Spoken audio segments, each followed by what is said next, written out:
Pour notre page information et météo du jour. Et puis ça y est, notre invité du jour nous a rejoint sur ce plateau, sur le plateau de Barao Africa. Adji, nous avons l'insigne honneur de recevoir un grand créateur de mode, entre autres parce qu'on va découvrir qu'il a plein de talents. Il s'agit de Mason Ewing qui nous a rejoint ici, donc à Barao Africa. Bonjour Mason. Bonjour. Bonjour, bienvenue sur le plateau de Barao Africa. Merci pour l'invitation. C'est un plaisir d'être là. Nous aussi, ça nous fait plaisir de vous avoir. On signale que vous êtes accompagné d'un jeune acteur. On parlera de lui un peu plus tard. C'est Tristan. Bonjour exactement. Tristan. Bonjour. Tristan Angelo, c'est ça? Tristan Angelo, exactement. Alors, on parlera de toi un peu plus tard. On va découvrir pourquoi tu es là sur le plateau avec Mason. Mais tout d'abord, on va présenter bien notre invité d'honneur à nos téléspectateurs. Alors, Mason Ewing, on peut te présenter comme un artiste multitalent. Tu es déjà surtout connu pour ton travail dans la mode. Tu es styliste, designer, c'est ça? C'est ça, exactement. Alors, depuis combien de temps est-ce que tu es dans cet art? En fait, la mode, j'ai commencé il y a exactement... Mon premier défilé, c'était en 2006. C'est en septembre 2006. C'est là où on a commencé vraiment par me connaître, parce que j'avais présenté un premier défilé qui était un vrai petit succès où je présentais ma collection de vêtements en fait. Voilà. D'accord. Mais ça, on peut le dire, hein, c'est ta particularité, en plus d'être un très très bon designer, on va le découvrir tout à l'heure, c'est que tu es également le premier créateur, le premier styliste aveugle. Voilà, c'est ça. C'est bien ça. Alors, raconte-nous un petit peu cette histoire. De stylisme, c'est ça? Oui, par exemple, et puis comment est-ce que tu mènes de front à la fois cette activité avec ta déficience visuelle? On va dire que déjà, j'ai perdu la vue quand j'avais 14 ans. Et c'est vrai qu'il y a quelques années, en 2001, quand j'ai annoncé à tout le monde que je voulais devenir styliste, les gens ils étaient un peu surpris parce qu'un aveugle qui devient styliste, pour les gens, c'était totalement impossible. Donc c'est comme ça que j'ai commencé à faire mes preuves en faisant le premier défilé en 2006. Et c'est vrai que le défilé, personne ne s'y attendait, c'était un gros succès. Et donc, voilà. Mais moi, j'avais vraiment envie de réaliser ce rêve, parce que c'était le rêve de ma mère. Ma mère était mannequin, c'est modéliste. Et comme elle est morte jeune, elle est morte à 20 ans, mon but c'était vraiment de faire quelque chose pour lui rendre hommage, pour qu'elle continue toujours à vivre en fait, à survivre, grâce à la mode. Donc j'ai eu l'idée de créer quelque chose d'innovateur. Quelque chose d'innovateur. En tant que styliste, vous concevez des tenues, vous dessinez des tenues, n'est-ce pas? Alors comment ça se fait, le processus de la conception dans la tête et puis voilà, l'application sur le papier? Déjà, comme j'ai vu pendant très longtemps, parce qu'avant j'étais voyant, j'ai quand même vu jusqu'à l'âge de mes 14 ans. Donc je sais c'est quoi les couleurs, je sais c'est quoi un dessin. Je dessinais déjà avant, j'ai pas commencé à dessiner après avoir perdu la vue, je dessinais quand je voyais. Donc c'est quelque chose qui était plus simple pour moi. Parce que c'est vrai, les gens sont toujours étonnés quand on entend un styliste aveugle.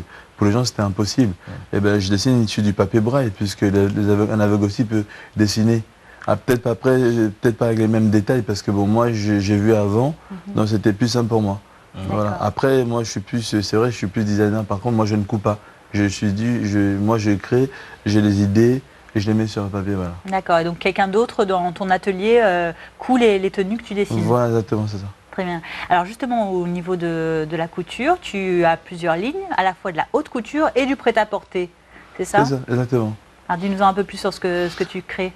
En fait, moi, je pars du principe que j'ai vraiment pas du tout envie comme tout le monde. J'ai pas envie d'être comme tout le monde, parce que c'est vrai qu'aujourd'hui, je sais pas mais comment ça fonctionne dans les autres pays, mais en France, c'est trop stéréotypé. C'est-à-dire, soit on fait de la mode, soit on fait du prêt-à-porter.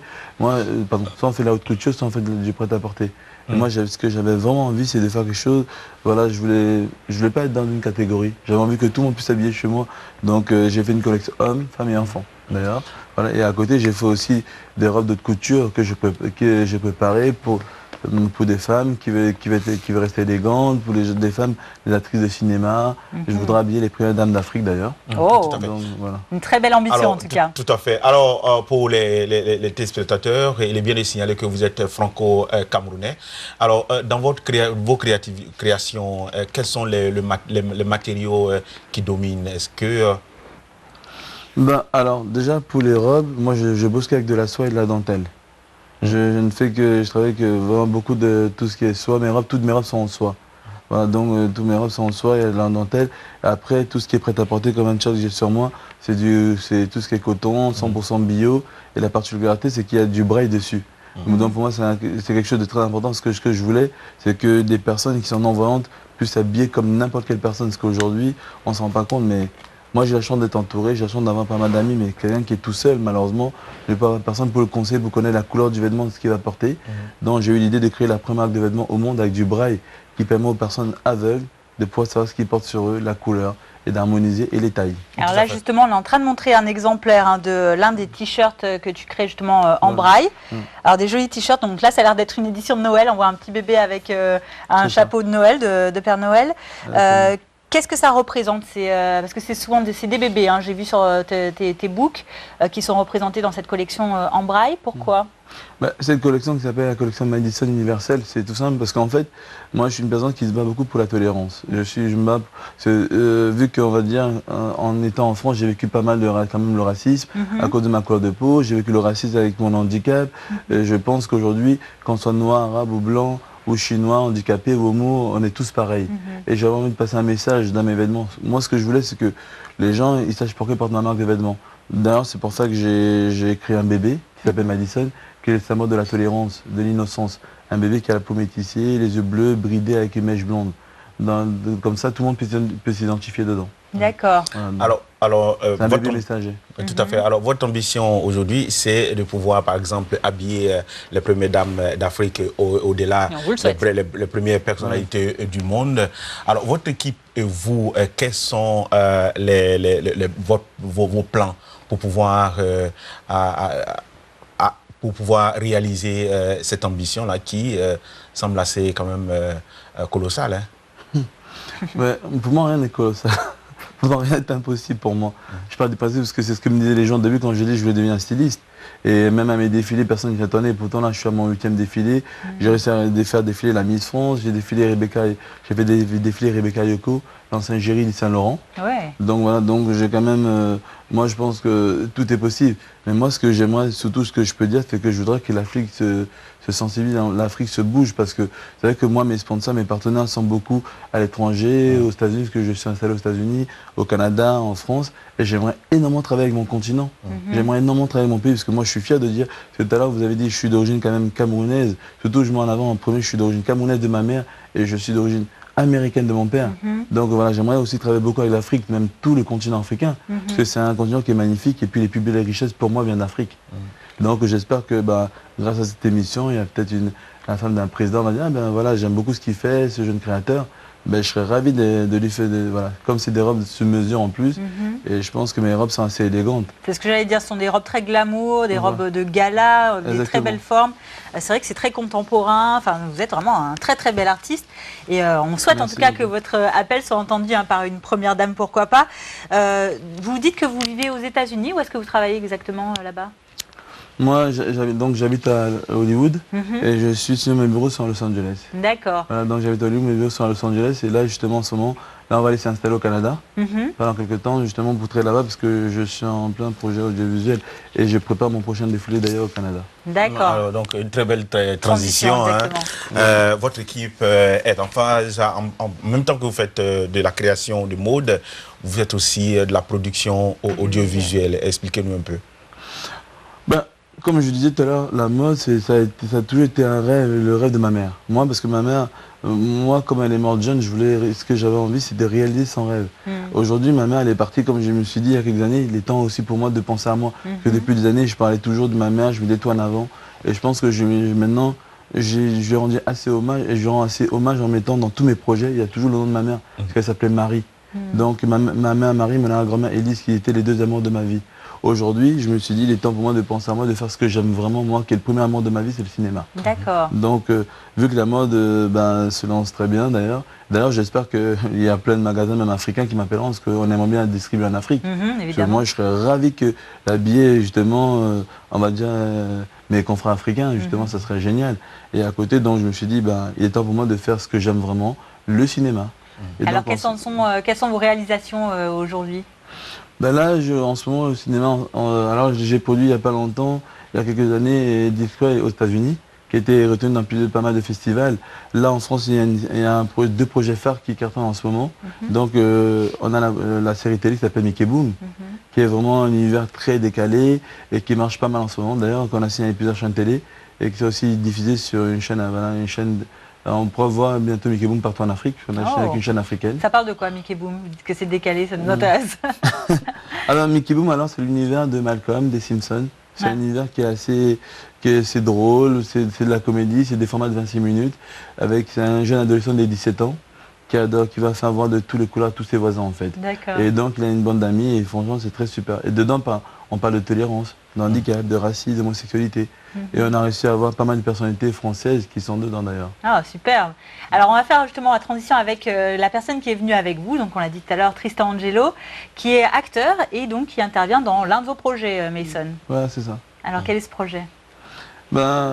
Vu que j'ai eu un passé quand même assez dramatique, assez douloureux, qui était un passé très difficile pour moi, que on va dire j'ai vécu quand même des choses assez horribles, assez difficiles, j'ai décidé de, déjà je suis là, il y a mon livre qui est bientôt terminé, qui s'appelle Les Yeux du Destin. Un livre autobiographique? Voilà, l'histoire de ma vie, qui sera chez Hachette. D'accord. Et à côté, j'ai aussi écrit un court-métrage il y a quelques années de ça, qui s'appelle Une heure d'espoir, que je compte présenter cette année à Cannes, et qui a été racheté par France Télévisions. Waouh, bravo. Donc, merci, qui sera diffusé justement sur France 2.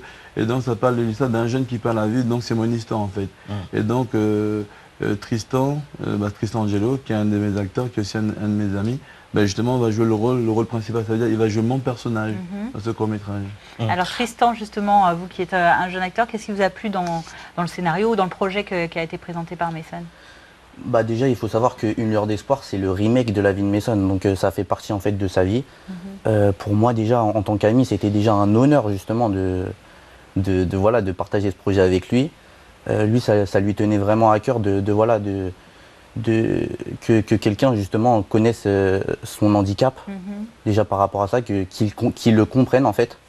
Et c'est vrai que j'ai fait beaucoup d'exercices par rapport à ça, donc je devais me bander les yeux vraiment pour ressentir vraiment ce que peut ressentir une personne aveugle.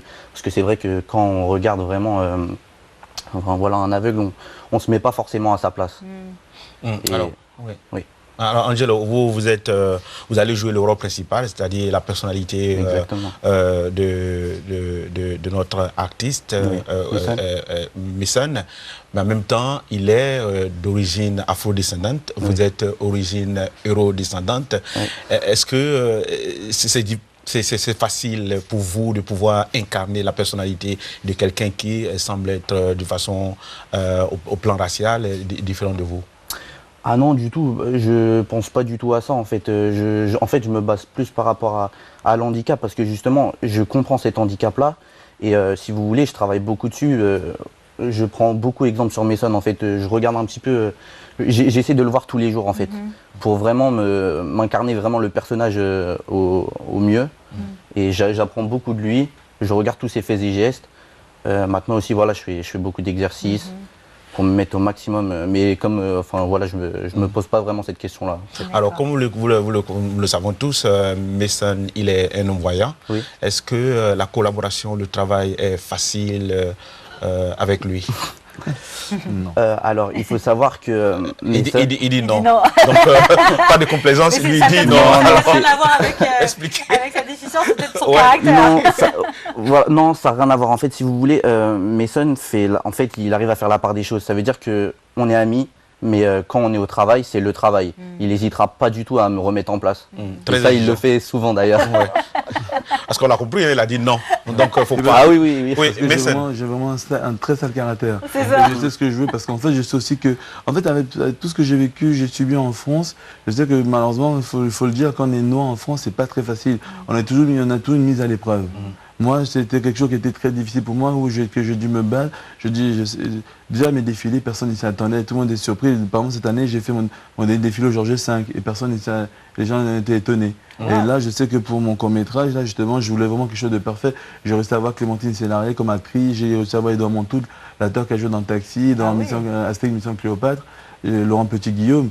Et c'est vrai que, par exemple, moi, avec Tristan, même si c'est un super bon ami, je veux vraiment qu'il comprenne c'est quoi le handicap. Et par exemple, hier, j'ai vachement disputé hier parce qu'il y a des choses qu'il ne rend pas, qu'il ne fait pas attention. Mais je sais que c'est pas volontaire. Mais comme il dit, moi, je fais la part des choses. Parce que, par exemple, mon frère, il travaille avec nous, il s'appelle Milan. Il est dans Une heure d'espoir.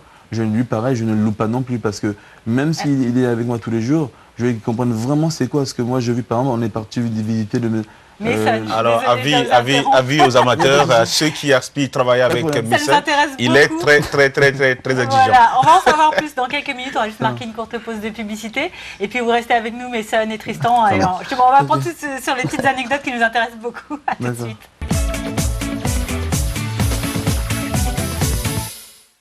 Voilà, allez, Adji, on retrouve tout de suite nos invités. Tout à fait. Voilà, notamment Mason Ewing, notre couturier, notre stylist designer, mais aussi producteur audiovisuel, on vient de l'apprendre, qui est là sur notre plateau avec donc le jeune Tristan, qui est un acteur qui va incarner sa vie à l'écran. Et en attendant, je pense que nous avons un téléspectatrice ou une téléspectatrice de Baro Africa qui veut intervenir certainement pour converser avec notre styliste vidéo tech. Allô, bonjour. Tech, n'importe quoi. Bonjour. Allô, Comment allez-vous? Oui, ça va, alhamdulillah. Ah, Qui est à l'appareil? Oui, Qui est à l'appareil? monsieur Dambélé Ibrahim. Ah, Monsieur bonjour Dambélé Ibrahim. Alors, monsieur Dambélé Ibrahim, Oui, c'est la première fois que vous appelez Vox Africa et Baro Africa? Oui, aujourd'hui que je vois votre numéro là, parfois j'ai regardé bien beaucoup, mais je ne connais pas. Vous êtes allé où? On Je est, trouve votre chaîne là. on est installé au Royaume-Uni, à Londres. Ok, oui, ok. ça, Et c'est vous-même, très bien. et vous-même, d'où nous appelez-vous? Ouais. Moi, je suis actuellement à Yaoundé, mais nationalité malienne. D'accord. Ah, ok, d'accord. Alors, monsieur Dambélé, Oui, Dambélé Bourama. monsieur Dambélé Brahima, Voilà. que nous avons l'honneur de ton coup de fil ce matin. Qu'est-ce que tu veux dire ce Ok. matin? Bon, je voulais dire que vraiment votre service à me plaint, c'est très bien. Je vois les journalistes là, ils sont bien, comme Véronique et Yémeu et tout. Bon, je ne connais pas tous les noms là, mais je suis tellement content de votre service. Merci, Ah. c'est très J'ai gentil. regardé beaucoup. Tout le temps, j'ai regardé votre journal, ça s'est bien passé. Merci, Alors, monsieur merci. Brahima, il ne faut même pas changer, il faut rester calé. Sur Vox comme Africa. Pépé calé sur Vox Oui. Africa. Ok? Oui. Voilà. Oui. Tu veux dire bonjour à tes amis et connaissances? Ok, oui, ok. Je vais saluer mon père, il est à Bamako. Ah, ah. Il travaille à la présidence avec mon ami Jean-Gunda Javara à Indonésie. Actuellement, il est à le Vietnam. D'accord. Ah, Vietnam. Wow. Alors, dis le nom de ton papa parce qu'il Oui. travaille à la présidence. Peut-être qu'il peut nous intéresser aussi. Comment il s'appelle ton papa? Mon papa, on appelle Mamadou Dambélé. Monsieur D'accord. Mamadou Dambélé de la présidence malienne. Bon, on salue en tout cas toutes ces personnes et puis on vous souhaite une bonne année. Alors Ibrahima, et bienvenue dans Barao Africa. Il faudra continuer à nous appeler Oui. maintenant plus régulièrement alors. Hein, Ok, Inch'Allah, merci. On est ensemble. Bien Non, sûr. on est ensemble. avec plaisir. Ok. Bonne Ok, journée merci. Ibrahima. Bye bye. Voilà, c'est ça, Barao Africa. Les téléspectateurs nous appellent de partout, de l'Afrique entière, du monde entier, pour échanger avec nous sur le plateau. Et ils auront peut-être l'occasion justement de rappeler tout à l'heure aussi pour parler avec Mason. Alors on revient à toi Mason. Tu étais juste avant la pub en train de nous lâcher quelques petites news croustillantes là, sur ton caractère de cochon. Monsieur Mason est un Que tu mets de la vie monsieur dure à ton très, frère, à très, tes très acteurs. Qu'est-ce qui se exigeant. passe? Ah bah, c'est un peu normal quand même, parce que je suis pour la qualité. Je pars du principe que aujourd'hui, je veux que les choses se passent super bien. Et en plus, je tiens à gagner un prix à Cannes. D'ailleurs, j'espère que ces chers Africains, mes chers confrères vont se réveiller Ouais. et qu'ils vont me contacter pour dire... Bah, parce que franchement, j'aimerais bien que... je serais fier de dire que pour une fois, eh bien, mes investisseurs, ce sont des Africains. J'aimerais bien avoir... les gens ils oublient toujours qu'on a besoin d'argent pour réaliser des projets. Parce que les gens croient que, bah, par exemple, pour réaliser un film, eh ben, juste parce qu'on a un nom, il faut de l'argent, on en a besoin. Donc je sais que l'Afrique en ce moment, ils ont beaucoup plus d'argent même que la France. Et ça, les gens ne veulent pas l'entendre. Moi, je dis clairement, ben, j'espère bien que les Africains vont se réveiller, parce qu'il est temps de se réveiller. En plus, franchement, le but, c'est que si moi j'y arrive, eh ben, je vais aider mes autres frères. Mes autres confrères quand même. Ouais, ouais. Donc alors bougez-vous, contactez-nous Justement, donc bien. voilà. Alors- Moi, ça m'intéresse, ça serait génial. D'accord. C'est une façon de dire que la qualité de l'argent qu'on a n'a de la valeur que par rapport à l'utilisation qu'on en fait, c'est ça? Exactement. Ok. Alors Et on dites-nous va au-delà. bien l'utiliser, il serait bien utilisé en plus. Tout Bah, à fait. on en est sûr. En tout cas, on voit que tu es quelqu'un de talentueux et que tu as de très beaux projets. Alors, au-delà de la création audiovisuelle et dans la mode, eh bien, Je remonte un peu des images, vous hein. avez aussi créé une association, une organisation. Voilà. Parlez-nous-en un peu. Alors, j'ai créé parce qu'en fait, vu que pour parler un peu de mon histoire, moi en fait, parce que moi j'aime pas trop m'éterniser, en fait j'ai vécu, on va dire, une histoire assez tragique, parce que quand j'étais plus jeune, en fait je suis arrivé en France, que j'étais vivre chez mon oncle et ma tante, parce que ma mère était décédée, et pendant des années, mon oncle et ma tante, on va dire, m'ont maltraité. Ils m'ont battu, ils m'ont brûlé, ils m'ont séquestré, ils m'ont mis des piments dans les yeux. Et voilà, ils m'ont enfermé pendant 7 ans dans une chambre. J'ai eu vraiment ils m'ont torturé. Ils m'ont mis à genoux, les bras tendus, ils me brûlaient. Et voilà, j'ai vécu des choses atroces. Sachant qu'après tout ce qui m'est arrivé, là justement, après il y a mon père qui est décédé, j'ai perdu mes frères, je me suis retrouvé à la rue à 19 ans, j'ai vécu des choses assez... Voilà. Et quand j'ai réussi, quand je m'en suis sorti, je me suis enfin sorti, je me suis dit, mais son, toi t'as fermé les portes. Ouais, allez-y. Toi, tu as fermé les portes. Toi, tu as on va dire le mot parfait, j'ai galéré. J'ai très galéré. En France, quand j'allais voir les gens ne voulaient pas m'aider parce qu'on va dire, être noir et aveugle en France, c'est pas facile.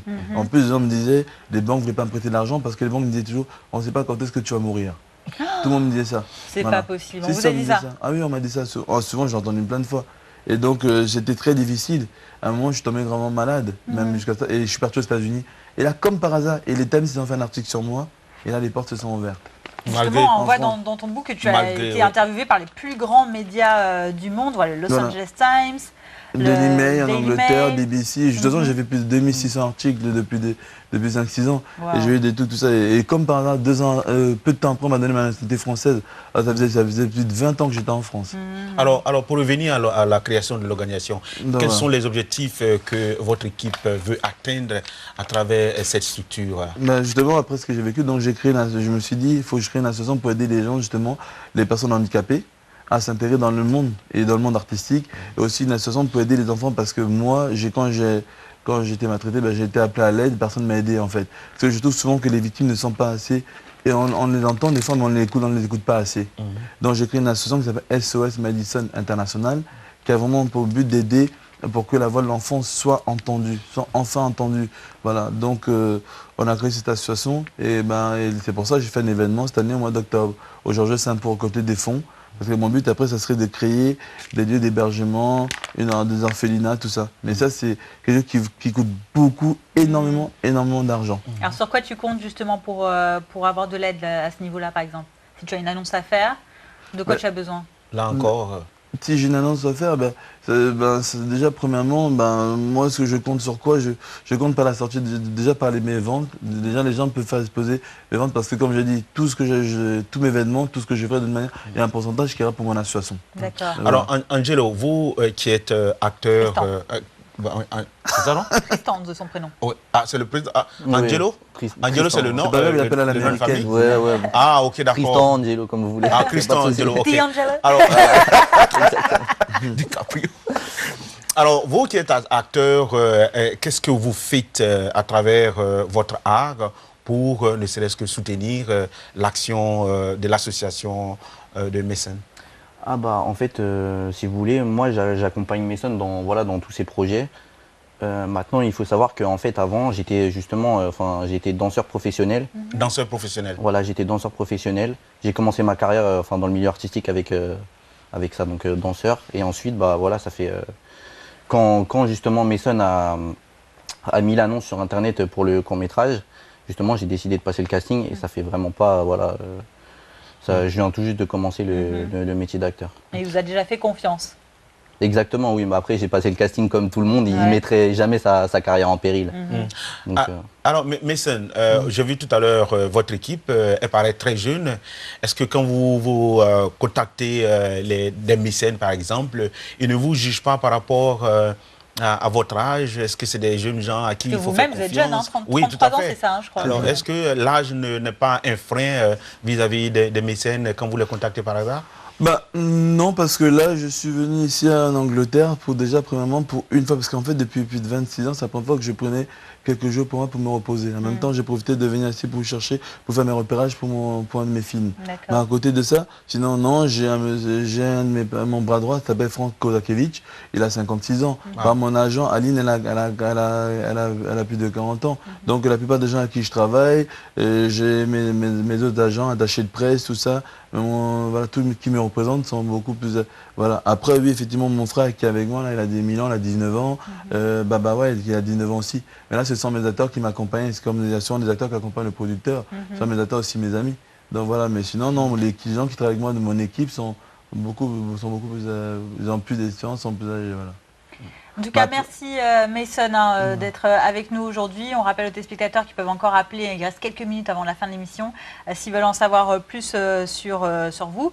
Alors avec une carrière, on ne peut pas tout dire pendant l'émission, mais on peut rappeler aussi que vous êtes aussi actif dans la littérature, dans le mannequinat, qui a une agence de mannequins, c'est ça qui est créée. Beaucoup de choses. Comment est-ce qu'on peut trouver tous les détails sur ce que vous faites, Mason ?